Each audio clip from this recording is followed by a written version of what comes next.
fait 30 degrés, il faut passer avec. Hein. Quelle horreur. Eh oui, bon. Non, si tu fais du surf, c'est vrai qu'au bout de 15 ans, quand même, c'est normal hein, de se faire à ce genre de choses. Hein, mais écoute, moi j'ai passé 25 ans à La Réunion, la chaleur, j'en pouvais plus. Ah. Restez posé. Moi, mais je n'ai pas un problème. Je suis chez moi totalement au Brésil. Ce sont des gens adorables, malgré tous les problèmes qu'ils ont. Ah, mais ça, je veux bien te croire. C'est différent, parce que toi, tu passes quand même la moitié de ton temps, la moitié de ton année au Brésil et la moitié en France.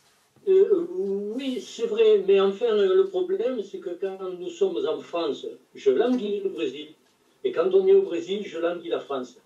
Et ma femme, c'est exactement l'inverse. Elle, par contre, le Brésil, ça, elle en a jusque-là, mais par contre, la France, alors, elle est beaucoup plus française que moi, c'est incroyable. Il faut profiter de tout, de chaque Voilà. Alors, comme elle me dit, des fois je râle, parce qu'ici au Brésil, on n'a pas le même nombre de fromages que nous avons en France, évidemment. Oui, mais il y a d'autres choses. Voilà. C'est exactement ce qu'elle me dit. Profite de ce que tu as où tu es, et le reste, on le trouvera ailleurs. C'est une femme bien, ta femme. Pardon. C'est une femme bien. Elle profite de ce qu'elle a. Les profs, peut-être ça vient de son état d'esprit, je ne sais rien, mais bon. Elle est positive. Ah, elle est très positive, oui, ça c'est certain. Voilà. Oui. Principal. C'est bien. Oui, aucun problème. D'ailleurs, quand elle va revenir, parce que là, elle est partie à Brésil pour la naissance de la petite, elle est un précurseur, disons, en avant-garde. Donc, dès qu'elle va naître, la petite, elle va m'appeler pour que je monte. Et donc, quand elle sera là avec nous, je vous la présenterai comme ça, vite fait, même si elle n'est pas partie au club, mais ça aussi un état de la connaître, hein, juste un petit mot, quoi. Voilà. Bernard, viens un petit coup. Jean-Marie connaît déjà mon mari. Voilà. Bonjour Bernard, ça va? Bonjour. Ça va? Voilà. C'est qui? Voilà. Non, c'est bien parce que ça, le conjoint, ça permet de voir un petit peu les gens que l'on côtoie, de ne pas se faire de mauvaises idées. Je pense que c'est même très bon. Tout à fait. Les Brésiliennes, attention la jalousie. Hein. Ça, c'est une catastrophe. Mais bon, écoute, tu savais ce que tu faisais, hein? Ah oui, tout à fait. S'il fallait recommencer, à tous les coups, je recommence. Ça, c'est certain. T'as pas trouvé de française? Pardon? T'as pas trouvé de française? Si, mais je suis divorcé d'une Française. Ah! Et elle est divorcée d'un officier supérieur de l'armée brésilienne. Alors donc, on s'est retrouvés comme ça. Mais je vous expliquerai un de ces jours la raison. Alors Jean-Claude, on va te présenter Gabi. Gabi, I am introduce you, a new man. Jean-Claude vit au Brésil l'hiver et l'été en France. Voilà, il parle très bien français. Ah, of course, il est français. He's French, man. Il avait 5 ans. Il parlait couramment français. Oh ben oui. It's a joke, of course. Yeah. Comment va Gabi? Gabi, tu es d'où? Ah, alors, j'habite à Angleterre. C'est ça, il me semblait, je suis pas sûre, je n'étais pas sûre. Oui, en Angleterre, une ville s'appelle Barton, Lincolnshire, Yorkshire, la région Lincolnshire, Yorkshire. Oui. Okay. Mais je ne parle pas très bien français. Ah si. Je parle bien français, mais tu as Je vais parler doucement, je vous le promets.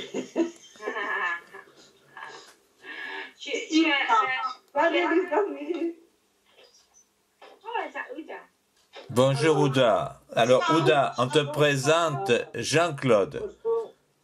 Jean-Claude qui est français et qui vit moitié du temps au Brésil, moitié du temps en France. Voilà. Oui, Jean-Claude. Et Ouda habite en Algérie. Gabi, salut. Ah, Ça va bien et toi, ça va? Ah oui, merci, oui, merci. Vraiment, tu me manques, mon ami. Je suis revenue de mon croisière. When was it?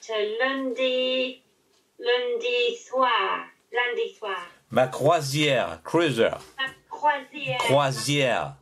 Oui. C'est quoi? J'ai pas compris. La croisière. Bateau. Un bateau, oui. Mais je ne peux pas parler français avec quelqu'un parce que tout le monde était anglais. Mais j'écoutais mon français, bien sûr, pour 2 heures chaque jour. Écoutez. Je tiens bien en Algérie, Gabi. En Algérie.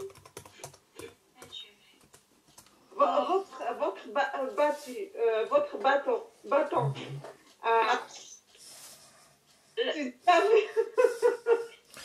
Non, excuse-moi, Ouda, je fais des grimaces à Jean-Claude. Oui. Parce que je vois Jean-Claude qui voit ce que j'ai écrit. Oui. Ok, Franck, pas de souci. Jean-Claude t'attend. Parce que Jean-Claude veut nous faire un gros travail ce soir. Oh, gros travail, c'est un plaisir, c'est pas un travail. Oui, mais c'est là, parce que le Brésil est quand même... Tu vas bien, Jean-Claude? Tu vas bien? Oui, ça va. Mais en fait, c'est une présentation d'une région de France. C'est mon frère. Bonjour. J'ai plus de mémoire. Bonjour. Bonjour. Il comprend le français? Il parle français, Ouda? Ouda, il parle français? Non, elle parle pas le français. D'accord. Bien. Il parle seulement l'arabe. La langue. Comment on dit bonjour? Salut, bonjour, assalamu alaikum. Salam alaikum, salam alaikum. Comme ça. Salam alaikum, salam, c'est la réponse, Oui, je crois. c'est la salutation du musulman. Voilà. C'est tout ce que je connais. Et en Inde, au Vietnam, Oui. c'est comme ça. Oui, c'est comme ça, oui, c'est vrai. Mais je reviens à toi, Gabi. Tu parles bien français. Tu as un accent très prononcé. Oui. Mais tu parles bien français. Oh, merci beaucoup. J'ai écouté. Mais le problème pour moi, je peux parler parce que je connais les mots. I know what I want to say. Mais c'est difficile pour moi. La prononciation. Tu as un problème avec la prononciation, je pense. Ouda, je pense que le problème est plus small. Votre langue, l'anglais, c'est pas.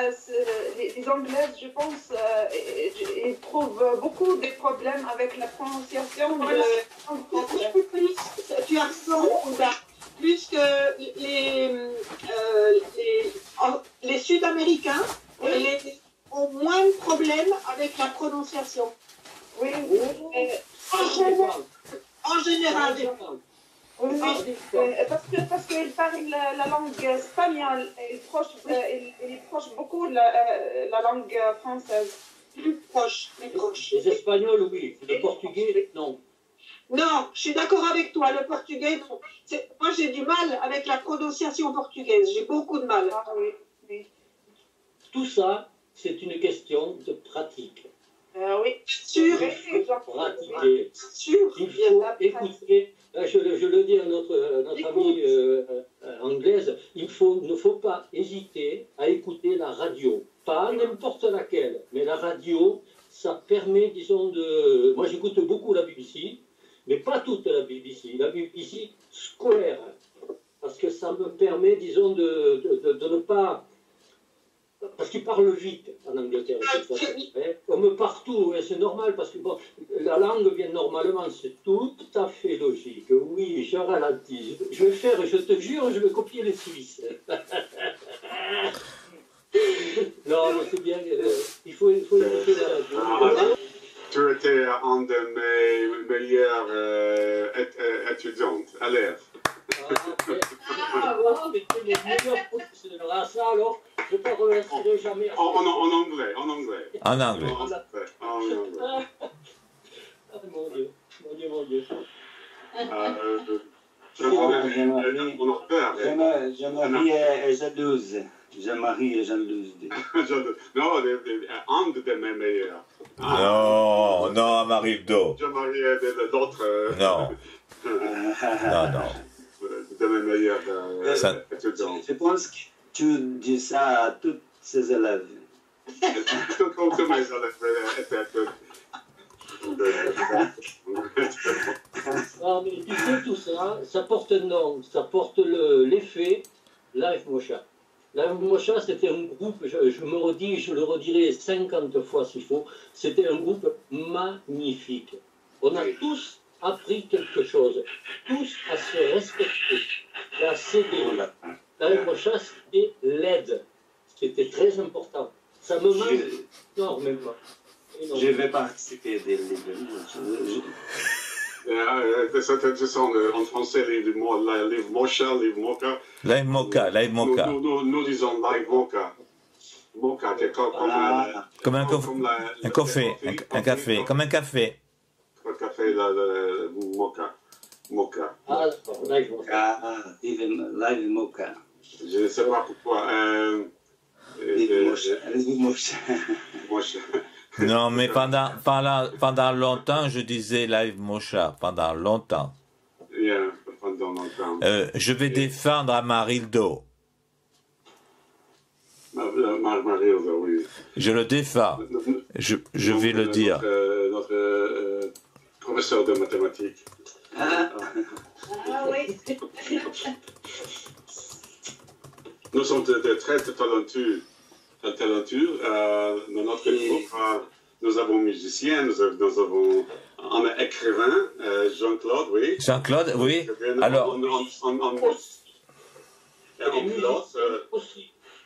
Un musicien aussi. Oh, violon. Et Amel. Amel, quel instrument est-ce que tu joues? Piano?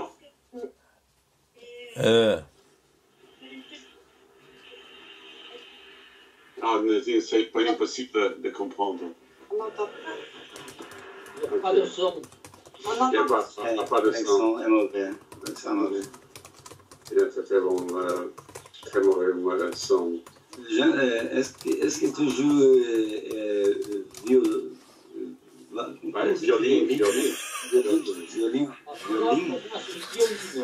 Violine. Violon et...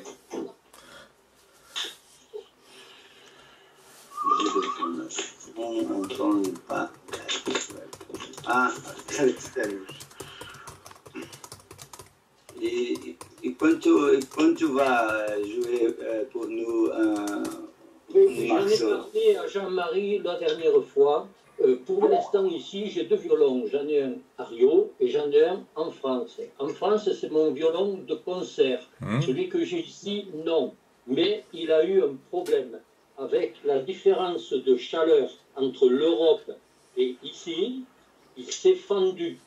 Le bois s'est fendu. Il est fendu où? Le corps? Il sonne sourd, comme on dit. Donc je préfère pas vous jouer quelque chose avec ça. C'est-à-dire, je vais rentrer en France normalement dans la première semaine du mois de mai. Et à ce moment-là, on s'entendra un petit moment pour faire une petite présentation. Un petit concert. J'ai une vidéo ici, mais la vidéo, je préfère le direct. C'est vrai que l'autre soir, nous avons chanté, Franck, tu n'étais pas là, nous avons chanté, ça a été un fiasco. En français, c'est un mot, ça a été un fiasco. Votre chant était un fiasco. Je ne sais pas que... Fiasco, exact. C'est un mot à Amarildo. C'est un mot que l'on utilise en français. La même mot en portugais. Ah, c'est le même en portugais. Et en espagnol aussi. En espagnol aussi, fiasco. Catastrophe. Et Mais tu n'as joué de la guitare, Jean-Marie. comment? Oui, Tu devais jouer de la guitare. Oui, mais ce soir... Ah, exactement. Pour nous aider à chanter, Pierre Sanmi, tu devais jouer de la guitare. eh bien, j'ai oublié.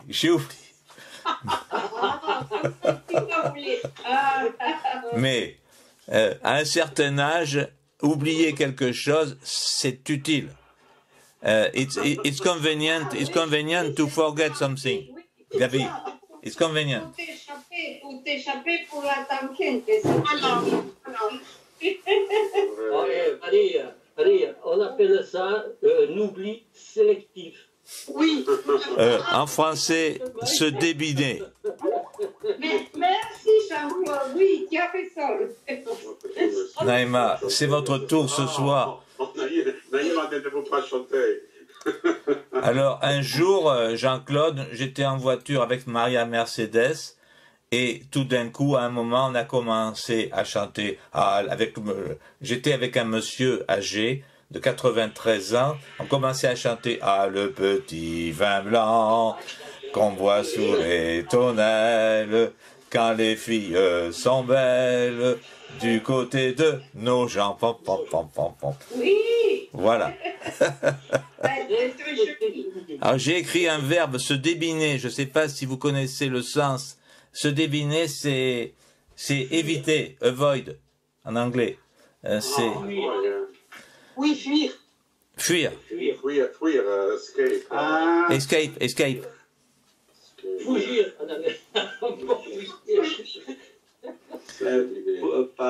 Pour Que vous devinez.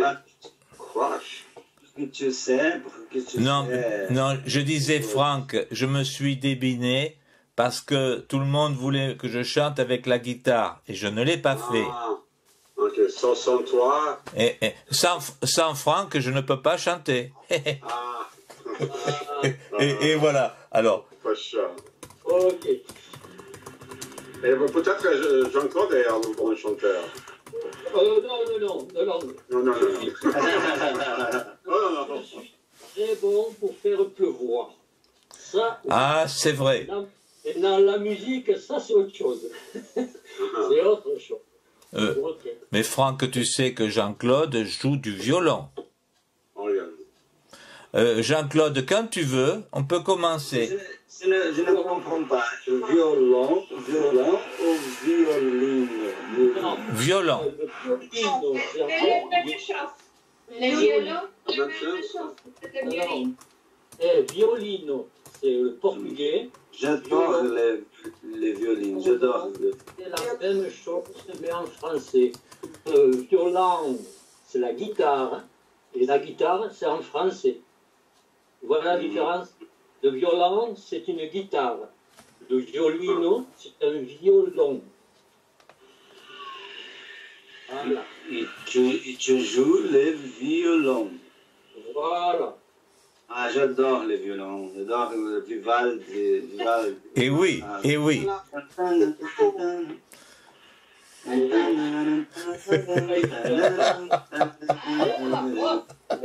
Violon, alto, violoncelle. Jean-Marie, L'hiver.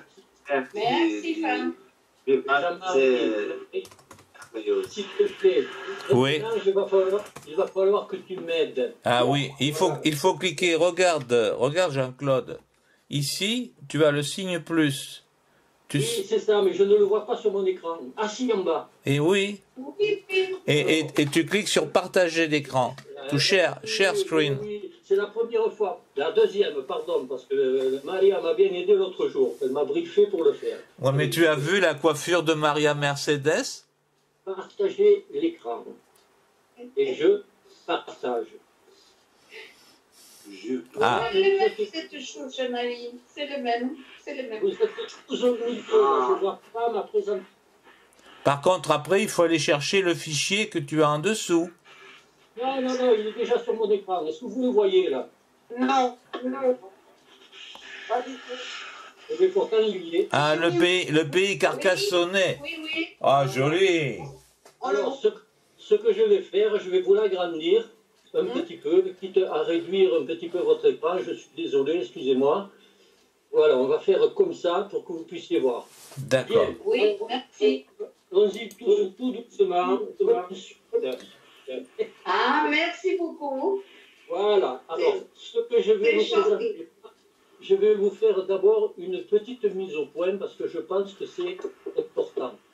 Vous avez tous en tête la présentation récente que vous a faite Beille concernant la Touraine. Vous vous souvenez? Oui, Beille. Exact. La...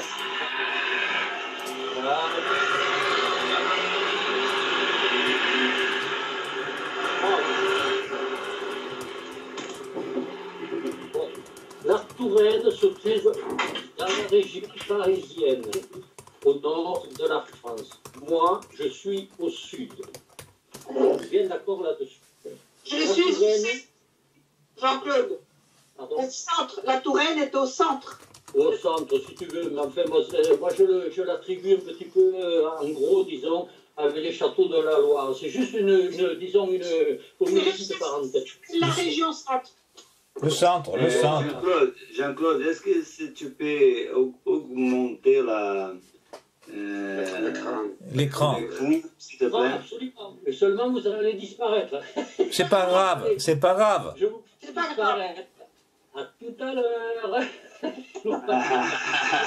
Alors, Très bien. Ce que je voulais vous dire, c'est que la Touraine, comme les châteaux de la Loire, ça débute plus ou moins la construction de toutes ces beautés, parce que c'est beau, au Xe jusqu'au XIe siècle, puis le XVe siècle, et le XVIe qui devient la Renaissance française.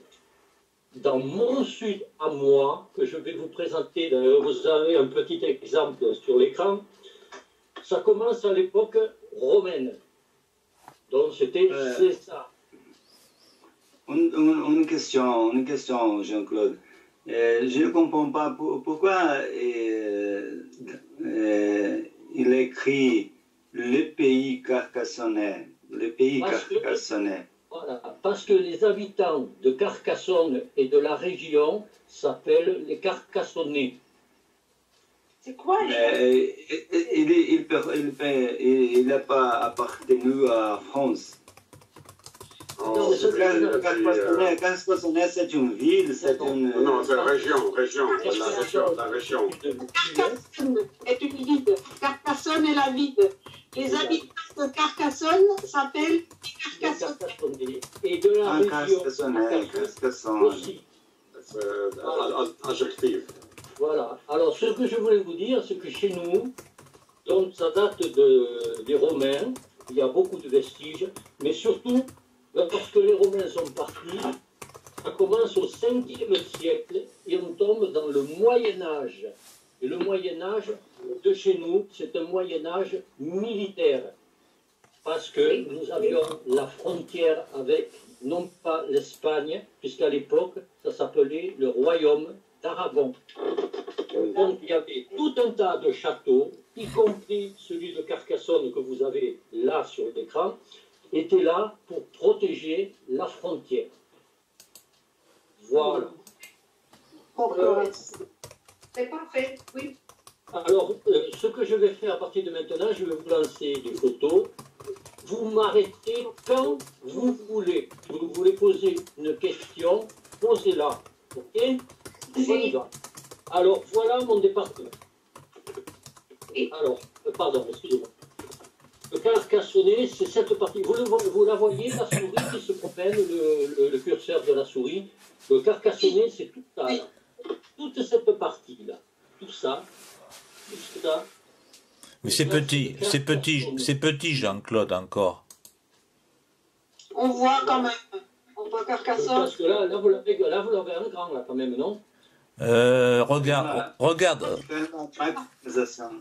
Regarde mon image. Les Corbières. Où est Narbonne? Narbonne, c'est en dessous. Narbonne, c'est tout à fait autre chose. Eh ouais. Ça va mieux comme ça?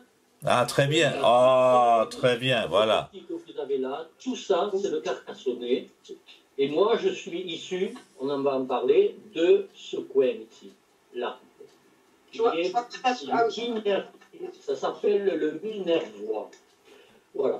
Donc, toute cette partie ici, vous allez avoir tout un tas de châteaux, Blomac, Capendu, Carcassonne. Alors, donc voilà, maintenant, je vais vous présenter la ville de Carcassonne, vue d'avion, comme ça vous allez comprendre tout de suite. Voilà la ville de Carcassonne. Pour les personnes qui sont allées en Espagne, vous reconnaîtrez la façon de construire. Elles sont construites en damier, en petits carrés. La plupart des grandes villes espagnoles, principalement catalanes, disons, sont sous cette forme, avec un gros inconvénient que nous avons, c'est que dans notre région, il y a beaucoup, et c'est peu dire, beaucoup de vent. Alors, quand le vent passe dans une rue tout droite comme ça, inutile de vous dire que ça souffle vraiment beaucoup. Oui. Et ici en bas, vous avez la cité de Carcassonne, ici. Donc vous voyez, elle est à l'extérieur. Tout ce qu'il y a en dehors n'existait pas au moment de la création de la cité. Tout ça est venu après. Il y avait juste le pas ici pour que les gens puissent se réfugier dans la cité lorsqu'il y avait une invasion barbare. Jean-Claude, on voit mal la cité sur ton écran. Il faut dire que c'est ce que l'on voit en bas à droite. La cité, elle est là. En bas à droite. La vieille ville de Carcassonne, c'est ça. C'est Très bien. Ça, la ville. Eh oui. Donc, ils venaient se réfugier là-dedans. Alors maintenant, on va rentrer dans la cité. Et la Très cité, bien. la voilà. Jean-Claude, c'est très bien. Là, je vous présente la meilleure et la plus grande cité fortifiée encore en pied de toute l'Europe. C'est la seule. C'est magnifique. C'est magnifique, oui. C'est vrai que tu connais, toi, hein, Marie. Oui, Alors, Carcassonne, Je connais. Hein. Carcassonne, s'il n'y avait pas Je la connais. cité, ce serait une ville ordinaire. Attention, en portugais, ordinario, ça n'a pas du tout la même signification. Est-ce que, Jean-Claude, une aparté, Jean-Claude, est-ce que tu connais le nombre de visiteurs qu'il y a le 14 juillet pour le feu d'artifice? Oh, je n'en sais rien, mais ça se chiffre par milliers. 100 000. 100 000. C'est énorme. Ouais, c'est énorme. Alors, ils s'appellent ça, tu fais bien de le dire, parce que la cité que vous voyez là, c'est en plein jour. Dans les fêtes de la cité, principalement ce que veut parler Jean-Marie, ça se passe la nuit, normalement à 22h, c'est-à-dire 10h du soir. Et alors tout ça, ils font couler depuis les remparts que vous avez en haut, ils font couler des feux d'artifice en cascade rouge. On appelle ça l'embrasement de la cité. C'est quelque chose de fantastique à voir. Et il faut être assez loin pour pouvoir profiter du panorama que vous avez sous les yeux, parce que c'est très grand. Alors, cette cité que vous voyez là, que vous voyez de plus près, elle a été restaurée parce que, bon, datant du Xe siècle, XIe siècle, c'est sûr que les ravages du temps sont passés dessus. Elle a été arrangée, si on peut dire, très mal, selon moi, et j'accepte cette acceptation, c'est que chez nous, dans le Midi, il n'y a pas de toiture en ardoise. Ça n'existe pas. Alors, donc, Viollet-le-Duc, quand il a arrangé ça, il a mis des ardoises sur les toitures, comme ça se passe dans la région d'Île-de-France. Une erreur historique. Mais parce que il a fait comme ça, parce qu'il était de là-haut. C'était un gars de l'Île-de-France, un ingénieur de l'Île-de-France. Donc, tout le monde s'est plaint, mais c'est fait, on ne va pas recommencer. Alors, vous avez certaines, celle-là derrière, la petite, là. Celle-là, vous voyez, elle a des tuiles. Celle-là, elle a des tuiles. Celle-là aussi. Mais ça c'est une grosse erreur historique. Voilà. Donc, cette cité, normalement, elle a été faite sur l'ancienne ville romaine. La ville romaine est complètement dessous, on ne la voit plus, elle a totalement disparu. Et vous voyez que la cité, elle est là, et il y a une deuxième fortification devant. Elle a été faite plus tard, elle a été faite au XIIIe siècle. Voilà la suite. Donc, voilà cette deuxième fortification. Heureusement que mon épouse n'est pas là. Parce que cette partie que vous avez ici en bas, cachée, là, de cette partie, en août de l'année dernière, c'est là qu'elle s'est cassé le pied. Ouh là là. Elle a glissé sur de la boue à cet endroit-là. Et depuis, quand on parle de Carcassonne, on pense tout le temps à cet emplacement. Excusez-moi de l'aparté, mais dès que je le vois, ça me rappelle des souvenirs. Alors, là, la cité, elle est là. Et là, c'est la deuxième. Excuse-moi, ça a été restauré? Pardon? Est-ce que ça a été restauré? Parce que les pierres sont encore très... Tout a été restauré. Ça a été, quand il a fait ça, Viollet-le-Duc, il y avait, il y a eu beaucoup de guerres, il y a eu beaucoup de détérioration, bien que parce que pour tenir en état une capacité aussi grande de rempart, ça coûte très, très, très cher. Dans la ville, l'État, les monuments historiques, tout ça, ça n'a peut-être pas tout à fait suivi. Sauf qu'à un certain moment, il y a des fonds qui ont été donnés certainement par l'État français pour pouvoir restaurer ça. Ça a été restauré normalement au début du 20e ou à la fin du 19e, quelque chose comme ça. Donc c'est vrai que tout a été refait. Alors là, je ne sais pas si on le voit, mais on voit la restauration. Vous voyez ces petits morceaux rapportés là, ce sont des morceaux de tuiles, comme pour les toitures. Il est protégé, on fait avec ça. Vous avez ici des meurtrières pour tirer des flèches de l'intérieur. Oui. Voilà. Voilà. Et ici, c'est la deuxième chose. Ici, au fond, je vous la présente parce qu'on va en parler un petit peu plus loin. Ça s'appelle la montagne noire. C'est vrai qu'elle a une couleur noire de loin. Donc, voilà, c'est le bas du massif central. Oui. À l'opposé, de l'autre côté, nous avons les corbières, que nous parlerons tout à l'heure aussi. Voilà. Alors, on continue. Intéressant, les corbières. Oui, tout à fait, surtout pour son vin. C'est bien ce que je voulais dire. Je m'en doutais. Alors voilà, regardez ce que je vous disais tout à l'heure. Vous voyez, là, ce sont comment on appelle ça, de l'ardoise. Ici, ce sont des tuiles, comme pour les toitures normales. Ici. Donc, il a mélangé, il a fait une mistulação, comme on dit au Brésil, de tout ce qu'il y avait. Peut-être qu'il n'a pas voulu. Je ne sais pas. Pour moi, voilà, c'est bon, c'est bien, ça existe, c'est pas normal. C'est trop brillant. Voilà. Oui, ça fait trop neuf. Voilà. Voilà. C'est pas méridional, tout simplement. Voilà. Dans la cité que vous avez là, comme je le disais, vous avez là, sous les yeux, 1000 ans d'architecture militaire, sous les yeux. 1000 ans.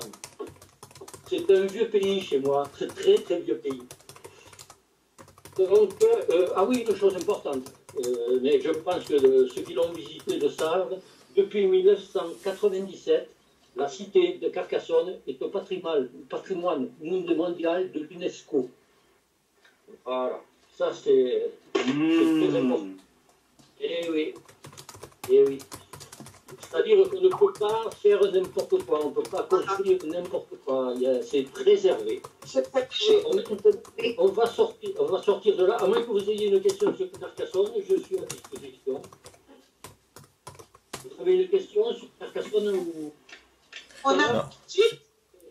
Allez, on y va. Aujourd'hui, qu'est-ce qui se passe dans ces châteaux? C'est un lieu du ça, c'est une bonne chose. Je ne voulais pas présenter parce que je trouve ça horriblement énervant. C'est devenu un lieu hautement touristique. Ah oui. Donc, vous avez dans les vieilles rues qui sont protégées tout un tas de magasins qui vendent des souvenirs. Je trouve ça horrible. C'est souvent comme ça. Mais bon, voilà. Alors, étant donné que, bon, je pense que le fait de ce tourisme, parce qu'il est plus qu'important, hein, même l'hiver, il y a des visites. Hein. Donc, je pense que ça doit participer à l'entretien de ce monument, qu'on peut dire un monument mondial en fait, parce que bon, il est tellement connu que qui ne connaît pas la cité de Carcassonne. Hein. Donc voilà. Je pense que je vous montrerai l'intérieur d'une vue, parce qu'on va y rentrer dedans. Hein. Ensuite, autre chose. Alors ça, par contre, ça c'est autre chose. Quand je vous parlais de lieux médiévaux militaires, c'est ça dans toute sa splendeur. Normalement, vous avez 5 châteaux. Là, on en voit 1, 2 et 3. Il y en a 5 en tout. Ce sont les... On appelle ça les... les 4 châteaux, pardon. Les 4 châteaux de Lastours. Lastours, c'est-à-dire en languedocien, les tours. Vous avez la... à Carcassonne. Où est-ce que c'est? Pardon? À Carcassonne. C'est à 8 km. Il faut remontrer peut-être la première carte, non? Voilà, c'était un poste avancé dans la montagne noire, au côté montagne noire. C'est pour ça que c'est beaucoup plus montagneux que Carcassonne, qui lui est dans la plaine. Alors, une petite chose importante, qui est très, très importante, ça date du XIIe au XIIIe siècle, tout ça. Et pour les gens que ça intéresse, qui suivent le sport, ici, à la source, bon, pas au château, mais dans la région que vous avez autour, c'est ici qu'a lieu une des principales épreuves spéciales de la course automobile du Paris-Dakar.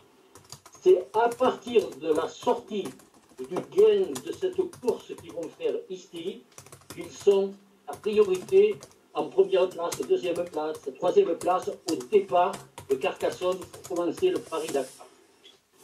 Oui, ici. Voilà, on continue. Alors, on revient à l'intérieur de la cité. Dans la cité, il y a, comme dans toute place fortifiée, une église. Et dans le cas présent, une cathédrale. C'est la cathédrale Saint-Nazaire, qui est incluse donc à l'intérieur de la cité. Et elle date du 9e siècle, et elle a été rénovée merveilleusement, cette fois, au 14e siècle. C'est quelque chose de formidable à l'intérieur. C'est très beau, très beau, beaucoup de boiseries, beaucoup de choses comme ça. Ensuite, la voilà de l'extérieur. Alors là, par contre... c'est net, là. Oh, c'est joli, c'est très joli. Je vais vous présenter quelque chose qui est assez rare. C'est que vous avez un mélange du roman, c'est-à-dire rond, avec du gothique. C'est du gothique. Ça, c'est du gothique flamboyant, parce qu'il monte. Mais vous avez beaucoup de choses rondes dedans. C'est un mélange des deux types. Regardez ici la fenêtre, elle est ronde. Ici, elle commence à être un peu gothique. Là, elle est encore plus gothique.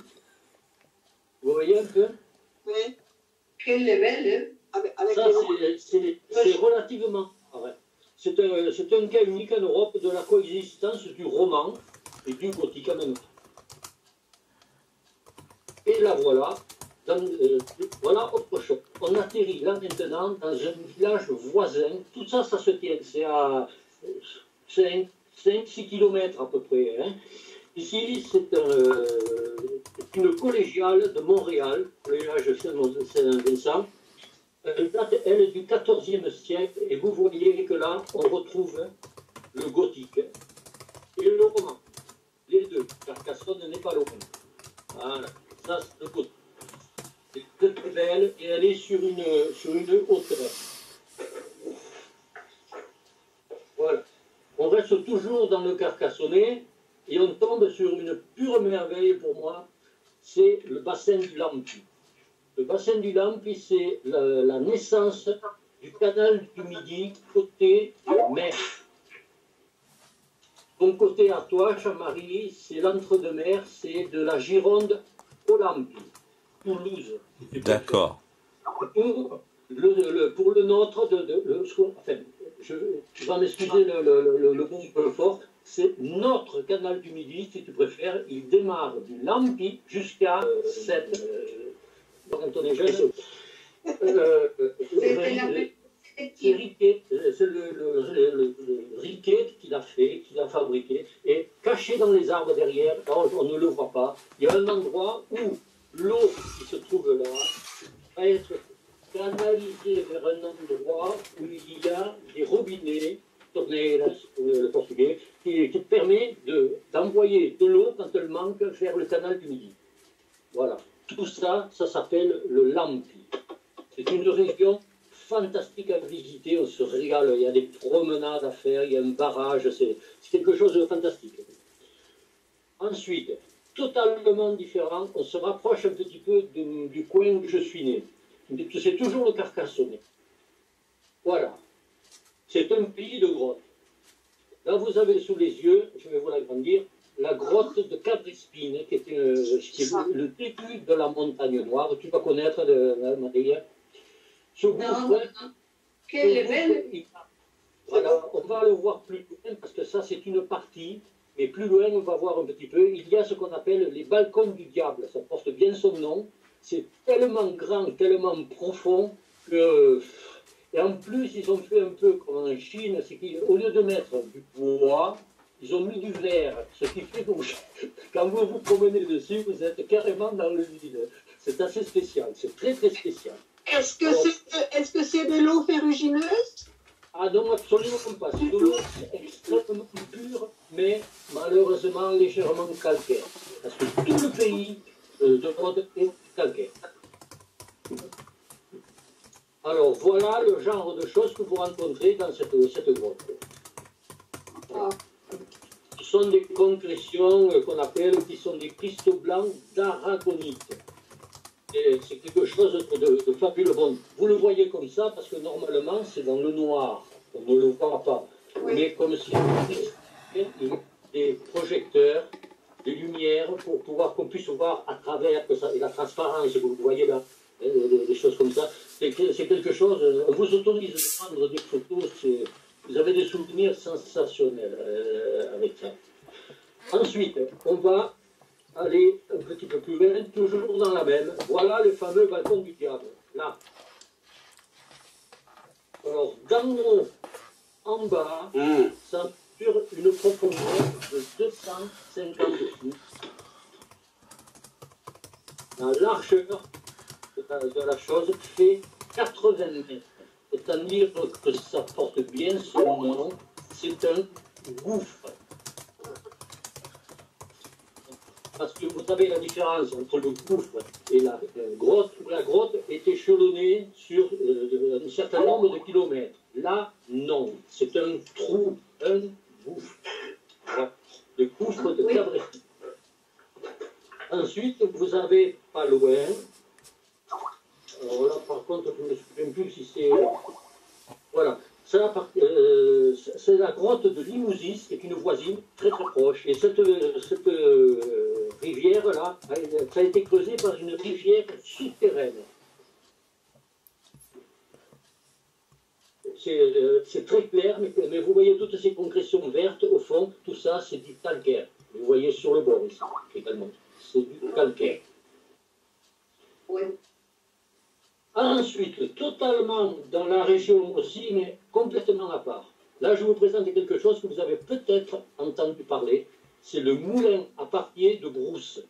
Ce moulin à papier est le seul de France, et je pense d'Europe aussi, où on fabrique encore le papier entièrement à main.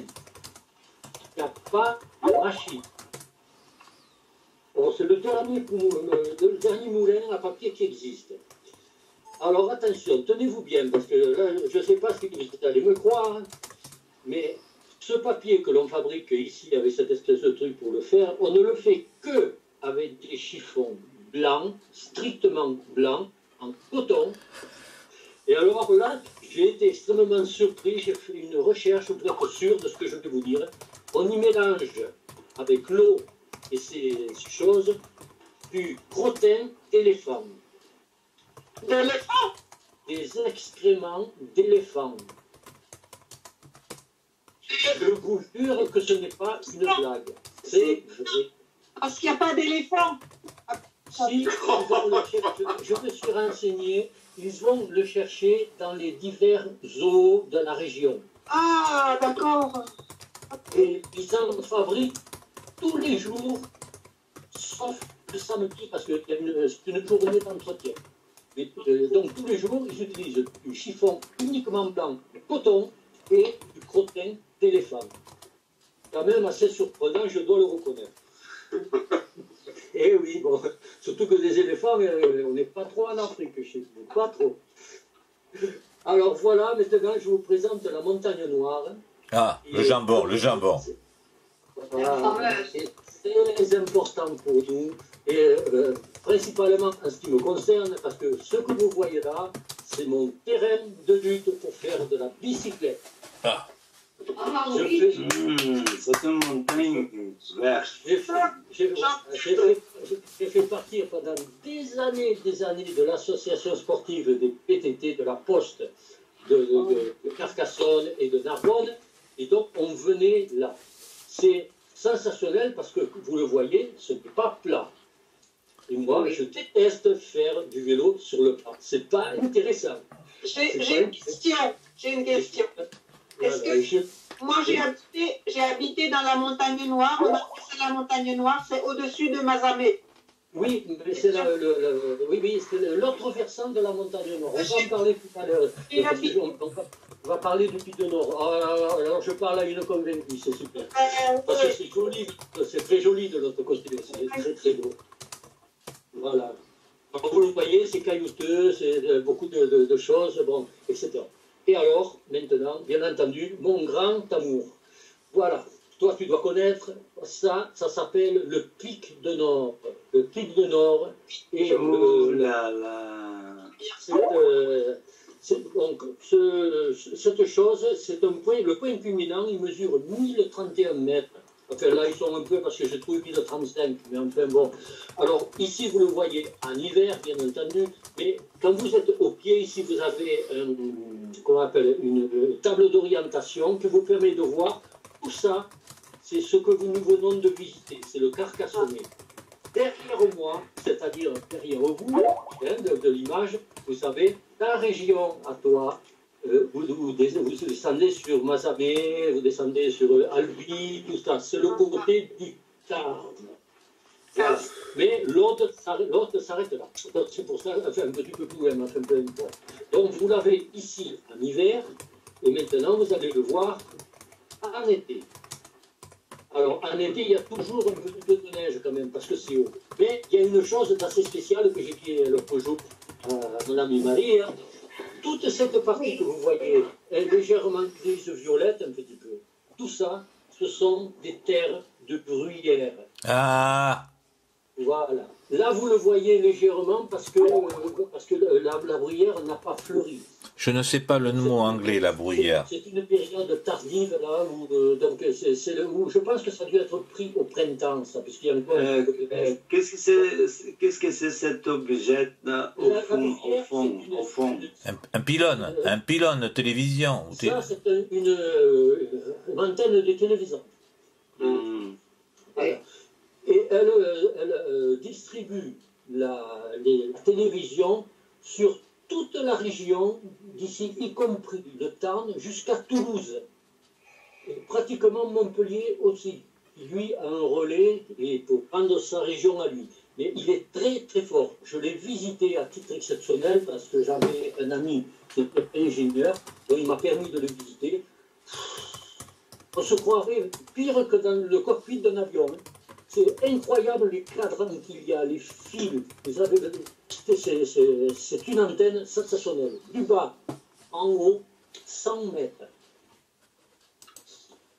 Et pour notre bruyère, pour les gens qui font du jardinage, même partout, un petit peu partout en France, la terre qu'il y a là, elle sert pour faire certaines plantations dans vos jardins.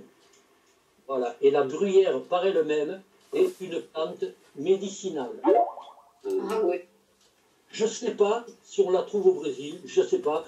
Peut-être à Rio Grande do Sul, je ne sais pas, parce que c'est montagneux, mais je ne sais pas. Là, je vous parle de mon coin que je connais. Et là, vous avez des sapins ici, ce coin, ça s'appelle de la moyenne montagne. Et quand on arrive là, en haut, là, à côté du pic, en vélo, je peux te jurer, Jean-Marie, qu'on est content de la journée qu'on a passée. Parce qu'il y a derrière une magnifique descente qui fait à peu près une 12 à 15 km. Je te garantis qu'on descend ça comme des fous. On se régale. Et on n'est jamais tombé. Heureusement, heureusement. Bravo. Alors donc, voilà. Maintenant, on va... Pardon? Combien de temps pour arriver un an? Pour monter en flot... 4 heures de vélo. Non, pour la descente comprise, non, beaucoup moins. C'est-à-dire que c'est en 2 paliers. On démarre de la plaine pour atteindre un col. Et de ce col, on attaque la montagne avec des lacets, on monte. Je pense que depuis le col jusque-là, il y a 45 minutes de montée. Et tout compris, 1h30. Pour descendre, il faut 35 minutes. Eh oui, eh oui, eh oui. C'est pas la même chose. C'est pas la même chose. Enfin, alors, maintenant, on se retrouve pratiquement dans mon village, à quelque chose de très à côté. Vous voyez que... C'est ta maison, ça. Un cloître. J'aimerais. Malheureusement, non. Heureusement, parce que c'est un monument historique. Oui. Vous voyez les toitures commencer. Ouais. On retrouve les toitures en tuiles. Et Et puis là, on attaque des tuiles. Et on attaque là le roman. Tout est roman. Sauf en bas, est un roman semi-gothique. Puisqu'il y a deux points. J'ai une question, Claude, s'il vous plaît. Oui. Jean-Claude, désolé, est-ce que tu écris des romans?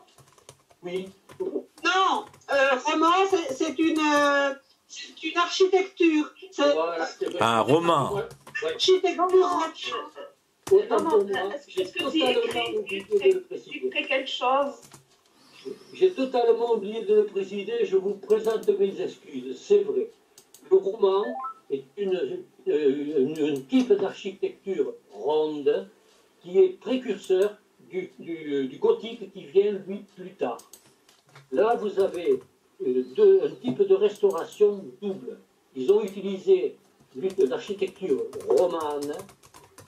Romane, vous reconnaîtrez le mot romain dedans.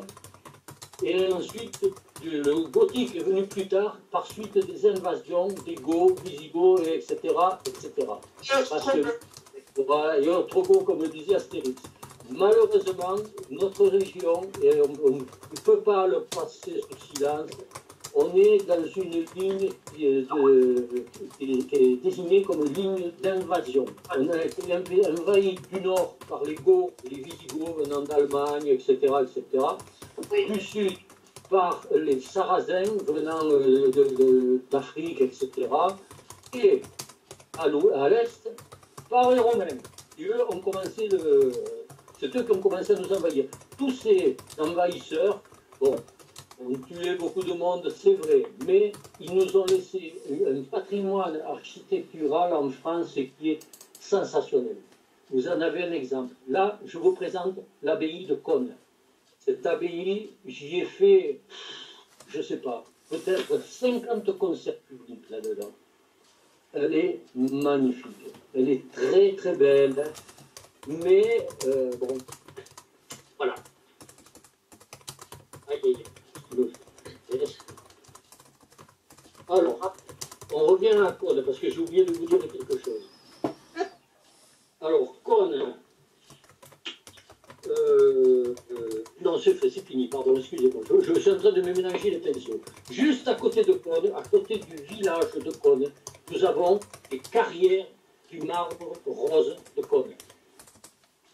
Alors, ce marbre que vous voyez ici, je vais essayer de vous l'agrandir un peu plus, il est nervuré, c'est-à-dire des traces blanches à l'intérieur, assez caractéristiques. Ce marbre, c'est exploité depuis l'ère romaine, c'est pas nouveau. Hein. Je me demande d'ailleurs comment ça se fait qu'on en trouve encore, parce que depuis les Romains, c'est pas hier. Hein. c'est pas jeune. Or, ce marbre, il a donc un rose pâle qui est au rouge fort. Et ça, ils ont construit avec ça des églises médiévales, des églises normales, enfin, normales, disons du 18e, 19e, des maisons bourgeoises dans le Languedoc et également en Espagne. On retrouve ce marbre en Catalogne, beaucoup, dans les maisons catalanes. On modifie également des colonnes, des décorations. Et alors là, par contre, il y a quelque chose qui me gêne pour moi, c'est qu'il existe un ennemi, entre guillemets, ou disons plutôt un concurrent du membre de cône, de choses de cône. Et ce marbre, le voilà. Voilà plutôt, excusez-moi, voilà ce qu'on fait. Ça, c'est l'église de la Redorte. Voilà ce qu'on fait avec le marbre de cône. On fait les soubassements d'église. Tout ça, c'est du marbre de cône, tout ça. Là, vous avez le bénitier de la Redorte en marbre de cône. Il est beau. Voilà. Mais ce fameux concurrent, on va y arriver. Le voilà. C'est le marbre gris de Carrare. Carrare, eh oui. Voilà. Alors voilà la différence qu'il y a entre les deux. Un a des grosses veines et il est rouge, rose. Le marbre de Carrare, lui, il est strictement blanc ou gris, peu nervuré, peu de nervures. Avec l'un, on fait certains travaux. Avec le marbre de Carrare, on ne fait pas n'importe quoi. On fait des dalles pour mettre sur le sol. On fait des statues, Rodin, tout ça. On utilise beaucoup le marbre de Carrare. Oui. Donc, dire que l'un est concurrent de l'autre, je dirais non. Je dirais plutôt qu'ils sont complémentaires. Vous trouverez du marbre de cône mélangé au gris de Carrare à Versailles, en allant visiter la ferme, si on peut dire, de Marie-Antoinette. Les colonnes d'entrée sont faites avec ces deux marbres mélangés. Voilà. Tu es un parfait guide touristique. Ah oui. Oui, c'est vrai. Ah oui, ah oui. Bon. Ensuite, voilà mon grand village. Inutile de vous dire que c'est plutôt petit. Vous avez, pendant mal an, 1200 habitants. Donc ça, c'est mon village. Et ici, vous avez le canal du Midi qui passe à sa périphérie en bas, où il y a mon curseur qui se promène. Là. Voilà. Ah oui. Alors, ce petit village, il s'appelle La Redorte. Et il a créé, ça je l'ai trouvé en écrivant la monographie du village, qu'il avait été créé par une toute petite corporation de maisons en 1008. Voilà. Ah oui. Alors, qu'est-ce qu'il a de spécial? Je ne sais pas si je vais pouvoir vous le montrer là, parce que bon, c'est plutôt... je crois qu'il est par là, je le vois. Normalement, il y a un château Pontal qui, lui, est totalement médiéval, qui a été restauré, et ensuite il a été racheté par un baron d'Empire général. Et ce général, bon, il a eu tout un tas de problèmes pendant la Révolution, puisque un jour, il était royaliste, le lendemain, il était pour autre chose, donc il a retourné sa veste, comme on dit en français, un nombre incalculable de fois, ce qu'il avait tout un tas de médailles à la guerre, parce qu'il a été blessé de nombreuses fois, avec beaucoup de médailles différentes de diverses choses, royalistes ou pas royalistes. Voilà, ça c'est pour la petite histoire. Il a été quand même pair de France et il a son nom sur une des arches de l'Arc de Triomphe de Paris. Il est inscrit là-haut en tant que maréchal d'Empire. Voilà, alors ça, je vous le présente rapidement, c'est notre mairie, la préfecture, comme notre ami du Brésil. Donc voilà comment commencer, les écoles pour les filles d'un côté, les garçons de l'autre. C'est là que j'ai commencé à apprendre à lire. Et ensuite, une brincadera, comme on dirait à Rio, Ce rigolo, là, qui c'était devant, c'est moi. Ce que vous voyez là, ça a été pris sur Google Maps. Et ici, vous avez ma maison, là. J'ai été surpris parce que j'ai vu passer la voiture avec les radars. Et donc, quand il a pris, d'ailleurs, je fais une drôle de tête parce que je me tourne vers cette voiture en disant, mais pourquoi il fait ça? J'ai compris. Ah, c'est toi? C'est moi, ça, oui, tout à fait. Ah, c'est Tout à fait. J'ai été surpris. Comme je disais à Maria l'autre jour, sur le côté gauche, ici, il y a ma première voiture, et de l'autre côté où nous sommes, nous, il y a ma nouvelle. Ce qui vous prouve qu'ils font un mélange. Vous trouverez tout ça dans Google Maps. Oui, Google Maps. Merci Google. Avec ça, on n'est pas surveillé. Ça, c'est juste... C'est le côté plaisanterie, ça. Tu es très célèbre. Pardon. Moi aussi, je suis très célèbre. Ah, mais le pauvre, je ne sais rien si je suis célèbre, mais on a surveillé ce que je faisais sans le vouloir. Voilà. Moi aussi, j'ai été surveillée pour Google Maps. Moi aussi. Voilà. Tout le côté comme ça. C'est intéressant de se promener dans Google Maps, dans n'importe quelle ville, village, quelque pays. Moi, je me suis promené dans Rigaud, j'ai tout reconnu sans le moindre problème. Tout. Vous pouvez le faire chez vous, c'est une promenade à la maison. Je ne plaisante pas, c'est vrai, tout à fait vrai. Ce n'est pas de publicité pour Google, mais pour une fois qu'il fait quelque chose de bien, il faut le dire. Ensuite, et nous voilà, dans mon petit chéri, le canal du Midi. Toujours à la Redorte, avec un des ponts. D'ailleurs, on en parlera tout à fait à la fin de ça. Si, plus tard, parce que je ne veux absolument pas monopoliser le groupe, si plus tard vous voulez une présentation sur le canal du Midi, à votre totale disposition quand vous voulez. C'est vrai qu'il est canal. On en reparlera. Bon, ce canal que vous voyez là, il est extrêmement profond, il mesure 1,80 m de profondeur. Ce n'est pas profond parce que les bateaux étaient à fond. Il faut parler des arbres. Les arbres, justement, malheureusement. Tous ces arbres que vous voyez là, tous, sauf quelques-uns très rares, dont on voit ici, ce sont des platanes. Et vous avez également pas mal de chênes. Seulement la partie platane, depuis, allez, mettons 8 ans, parce que c'est maintenant qu'on s'en aperçoit, mais ça date de beaucoup plus que ça. Elle a pris une maladie par un champignon qui est en train de tuer tous ces arbres. Alors, ce qu'ils sont en train de faire, c'est dommage, parce que vous voyez, ils sont proches, et je vous expliquerai pourquoi il y a des arbres. Mais tous ces arbres qui sont là, il faut absolument les déraciner, je n'ai pas dit les couper, les déraciner, parce que les champignons vont également les racines. Comme on a fait au champ de beaucoup de routes en France. Voilà. Et il faut les brûler.